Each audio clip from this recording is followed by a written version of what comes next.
Friends, आज हम करेंगे प्रयोगवादी कविता। प्रयोगवादी कविता हिंदी साहित्य की आधुनिक कविता है। इसका आरंभ 1943 ईस्वी से माना जाता है। तार्स पाठक के प्रकाशन से माना जाता है। इसके संपादक थे अज्ञा जी। इस काव्यधारा में कवियों ने पुरानी परंपराओं को छोड़कर नए ढंग से कविता लिखने का प्रयास किया, इसलिए इसे प्रयोगवादी कविता कहा गया। इस कविता में आधुनिक व्यक्ति के जीवन, सोच, दुख, अकेलापन और मानसिक संघर्ष को सच्चाई के साथ प्रस्तुत किया गया। अब जैसे इसमें मेन है 1943 में इसका टाइम है। कब से शुरू हुआ? तार्स पाठक से। इस काव्यधारा के कवियों ने क्या किया? पुरानी परंपरा को छोड़कर नए ढंग से कविता लिखने का प्रयास किया।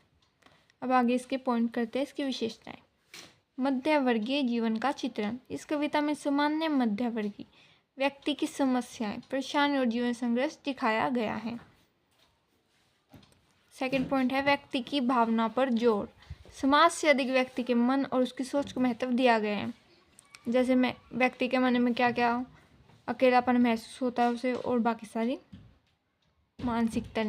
मानसिक तनाव जैसी भी प्रॉब्लम्स, उन सब के बारे में। सच्ची अनुभूति। प्रयोगवादी कवि दिखावा नहीं करता, बल्कि जो महसूस करता है वही लिखता है। अगला पॉइंट है इसका प्रतीकों का प्रयोग। भावों को सीधे न कहकर प्रतीकों या अभिव्यंजकों के माध्यम से व्यक्त किया गया है। भाव हैं जो उनके कविताओं के भाव, उनको कैसे प्रतीक और अभिव्यंजक के माध्यम से व्यक्त किया गया है, जिसमें कम शब्दों में अधिक अर्थ व्यक्त किए हैं कवियों ने। मानसिक संघर्ष क्या है? कविता में व्यक्ति के अंदर चल रही उलझन, तनाव दिखाई देता है। मानसिक संघर्ष ये होता है हमारा। परंपरा से हटकर लेखन। प्रयोगवादी कवियों ने पुराने नियमों को तोड़कर नए तरीके से कविता लिखी। पहले वाले जो कवि थे वो एक ही तरीके से कविता लिखते थे, अब वालों ने क्या किया? कम शब्दों में अधिक अर्थ व्यक्त करने की कोशिश की। परंपरा से विद्रोह की भावना।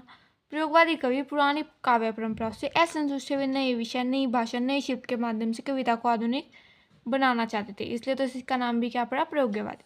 प्रयोग की चेतना। जैसा कि नाम से स्पष्ट है, इस कविता में निरंतर नए प्रयोग किए गए विषय, भाषा, शिल्प, प्रतीक और अभिव्यक्ति के स्तर पर।